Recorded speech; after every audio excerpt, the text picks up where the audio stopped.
নমস্কাৰ বন্ধু বান্ধৱীসকল, প্ৰীতি হোম কিচেনৰ ফালৰ পৰা মই প্ৰীতি আজি আপোনালোকৰ বাবে লৈ আহিছোঁ ভাপত দিয়া এটা মগুৰ দালিৰ পিঠা ৰেচিপি। এই পিঠাটো বনাবলৈ একেবাৰে সহজ আৰু খাবলৈও বিৰাটেই টেষ্টি। ভাপত দিয়া মগুৰ দালিৰ পিঠা আপোনালোক কোনে কোনে খাই পাইছে জনাবচোন। যদি নাই খোৱা এবাৰ ৰেচিপিটো ট্ৰাই কৰি চাব, বহুতেই ভাল লাগিব আপোনালোকৰ। এই পিঠাটো বনাবৰ কাৰণে মই 1 কাপ মগুৰ দালি ভালদৰে ধুই পেলাই 2-3 ঘণ্টাৰ আগত তিয়াই পেলাই থৈ দিছিলোঁ। দালিখিনি ভালদৰে কোমল হৈ যাব লাগে, আপোনালোকে গোটেই ৰাতিটোৰ কাৰণেও তিয়াই থ'ব পাৰে। এতিয়া দালিখিনি কোমল হৈ যোৱাৰ পিছত মই এখন চালনীত টুকি পেলাই থৈ দিছিলোঁ অলপ সময়ৰ কাৰণে। তাৰপিছত মই এটা মিক্সাৰ জাৰত দালিখিনি ট্ৰান্সফাৰ কৰি লৈছোঁ আৰু দালিখিনিত মই 2 চামুচ পানী ব্যৱহাৰ কৰিছোঁ। পানীৰ পৰিমাণটো যিমান কমাই কৰিব সিমানেই ভাল। আৰু দালিখিনি পিছোঁতে পূৰা মিহিনকৈ পিচিব লাগে, যেনেকৈ আমাৰ ময়দা হৈ যায় নহয় তেনেকুৱা হ'ব লাগে। যিমান পাৰে সিমান মিহিকৈ পিচিব লাগে আৰু পানীৰ পৰিমাণটো যিমান পাৰে কমাই ইউজ কৰিব।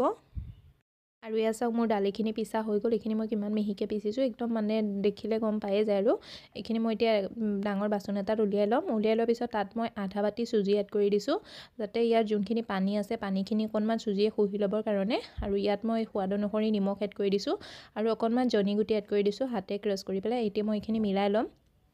চুজিখিনি একদম ভালদৰে মিলাই লোৱাৰ পিছতো দেখিছে নহয় এইখিনি পাতলেই হৈ আছে। আৰু অকণমান ডাঠ কৰিবৰ কাৰণে ইয়াত আপোনালোকে চুজিও এড কৰিব পাৰে পৰিমাণটো, কিন্তু মই চুজি এড কৰা নাই। অকণমান এবাতি ময়দা লৈ লৈছোঁ। ময়দাটো মই আধা বাতি এড কৰি দিছোঁ প্ৰথমতে। আধা বাতি এড কৰি পেলাই যদি মোক আৰু প্ৰয়োজন হয় মই আৰু এড কৰিম, যদি নহয় তেতিয়াহ'লে নকৰোঁ। এই দালিখিনি আমি ৰুটি বনাবৰ কাৰণে আটা যেনেকৈ সানো নহয় তেনেকুৱা হ'ব লাগিব। ইয়াৰ ডোটো একদম বহুত বেছি টাইট হৈ যাবও নালাগে আৰু একেবাৰে কোমল হৈ থাকিবও নালাগে। মই যোন আধা বাতি ময়দা যে থৈ দিছিলোঁ সেইখিনিও মই এড কৰি দিলোঁ। এড কৰি পেলাই মই এইখিনি সানি ল'লোঁ ভালদৰে।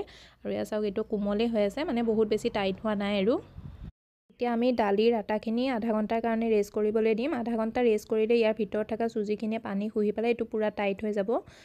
আৰু এয়া চাওক, দালিৰ আটাখিনি ৰেষ্ট কৰা আধা ঘণ্টা হৈ গ'ল। আধা ঘণ্টাৰ পিছত এইখিনি টাইটো হৈ গ'ল।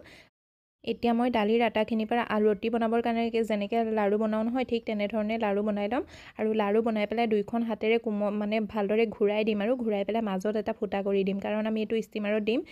মগুৰ দালিৰ ভাপত দিয়া এই পিঠাটো যিসকলে খোৱা নাই এবাৰ ট্ৰাই কৰি চাব। এই ভিডিঅ'টো চাই পেলাই বহুতেই ভাল লাগিব। আৰু মানে এই ভাপত দিয়া পিঠাটো হেল্থিও হয়, খাবলৈও ভাল। আপোনালোকে ডায়েটতো খাব পাৰে। কিন্তু বিৰাটেই ধুনীয়া এটা ৰেচিপি হয় আৰু বহুতেই কম সময়তে বনাব পাৰি। মানে ইয়াত বনাবলৈ কোনো ঝঞ্ঝটো নাই ইমান, একেবাৰে চিম্পুল এটা ৰেচিপি হয়। আৰু এয়া চাওক, মোৰ গোটেই পিঠাখিনি বনাই হৈ গ'ল। এই পিঠাটো বনাই পেলাই এসপ্তাহৰ কাৰণে ষ্ট'ৰ কৰিও ৰাখিব পাৰে। টিফিনতো দি পঠাব পাৰে ল'ৰা ছোৱালী যেতিয়া মন যায় তেতিয়াই। আৰু লগতে এই পিঠাটো চাহৰ লগতো খাব পাৰে বা চাট বনাই খাব পাৰে। কেতিয়াবা আবেলি যেতিয়া সৰু সুৰা ভোক লাগে নহয়, আপুনি এইটো বনাই পেলাই থৈ দিলে আৰু উলিয়াই পেলাই ধুনীয়াকৈ চাট বনাই খাই ল'ব পাৰিলে তেতিয়াও ভাল লাগে। মানে খাবলৈ চাট বনায়ো খাই বহুত বেছি ভাল লাগে।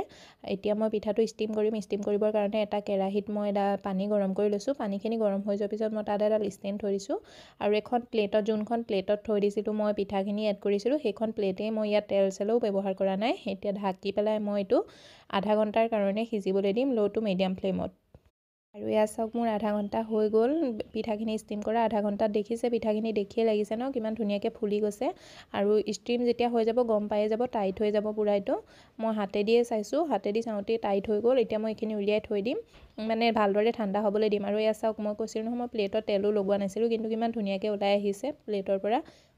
এই পিঠাটো আপোনালোকে এনেকৈ চাহৰ লগতো খাব পাৰে বা চাটনিৰ লগতো খাব পাৰে। মানে যেনেকৈ খাব বিচাৰে তেনেকৈয়ে খাব পাৰে, বা এইটো আপুনি চাট বনাইও খাব পাৰে। যিসকলে ডায়েটত আছে তেওঁলোকে এনেকৈ চাহৰ লগত খাব, বহুত ভাল লাগিব। আৰু কিন্তু মই অকণমান টেষ্টি কৰিবৰ কাৰণে, ল'ৰা ছোৱালীয়ে ভাল পাবৰ কাৰণে এইটো মই ফ্ৰাই কৰিম। ফ্ৰাই কৰিবৰ কাৰণে মই এটা কেৰাহীত তেল গৰম কৰি লৈছোঁ। তেলখিনি ভালদৰে গৰম হৈ যোৱাৰ পিছত হাই ফ্লেমতে মই এই পিঠাকেইটা ফ্ৰাই কৰি ল'ম। আপোনালোকক মোৰ আজিৰ এই ৰেচিপিটো কেনেকুৱা লাগিছে? যদি ভাল লাগিছে ভিডিঅ'টো লাইক কৰি দিব, শ্বেয়াৰ কৰি দিব আৰু চেনেলটো ছাবস্ক্ৰাইব কৰিবলৈ নাপাহৰিব। লগতে বেল আইকনটো প্ৰেছ কৰি দিব এনেকুৱা ভিডিঅ'বোৰ আগলৈও পাই থাকিবৰ কাৰণে। এই পিঠাকেইটা ফ্ৰাই কৰিবলৈ বহুত বেছি সময় নালাগে, কাৰণ পিঠাটো আমি ভাপত দিয়ে থৈছিলোঁ, সিজাই আছে ভিতৰৰ পৰা। খালি ইয়াৰ কালাৰটো অকণমান সলনি হৈ যাব আৰু মচমচীয়া হৈ যাব, তেতিয়া ল'ৰা ছোৱালীবিলাকে খাই ভাল পাব। তাৰ কাৰণেহে ফ্ৰাই কৰিছোঁ আমি। মানে ইয়াৰ বিশেষকৈ ক'বলৈ গ'লে ইয়াৰ কালাৰটো সলনি হৈ গ'লে ল'ৰা ছোৱালীয়ে ভাল পাব, তাৰ কাৰণে ফ্ৰাই কৰা হয়। আৰু এয়া চাওক, মোৰ পিঠাটো ৰেডি হৈ গ'ল। 2 পৰা 3 মিনিট সময় লাগিছিলে মোক ফ্ৰাই কৰিবৰ কাৰণে। মগুৰ দালিৰ এই পিঠাটো এবাৰ ট্ৰাই কৰি চাব, বহুতেই ভাল লাগে। আপোনাৰ ঘৰৰ সকলোৱে ভাল পাব। বনাবলৈও ইয়াৰ কোনো মানে বহুত বেছি ডাঙৰ ঝঞ্ঝট নাই, একেবাৰে সহজ পদ্ধতিত বনাব পাৰে। খালি দালিখিনি পিছোঁতে মিহিকৈ পিচিব আৰু তাত ময়দা বা চুজিৰ পৰিমাণটো হিচাপ অনুসৰি এড কৰি দিব। দালিখিনি যেতিয়া সানিব তেতিয়া মানে তাৰ পৰিমাণটো অকণমান পাতলকৈ ৰাখিব। যদি চুজি এড কৰে, যদি আটা এড কৰে তেতিয়াহ'লেতো কোনো কথাই নাই। ভিডিঅ'ত দেখা প্ৰতিটো ষ্টেপ ফ'ল' কৰিলে প্ৰথমবাৰতে আপুনি পাৰফেক্ট পিঠা বনাই ল'ব পাৰিব। যিসকলে কুকিং নাজানে তেওঁলোকেও এই পিঠাটো বনাব পাৰিব। একেবাৰে সহজ হয় বনাবলৈ। এবাৰ ট্ৰাই কৰি চাব আৰু কেনেকুৱা হৈছে মোক জনাব।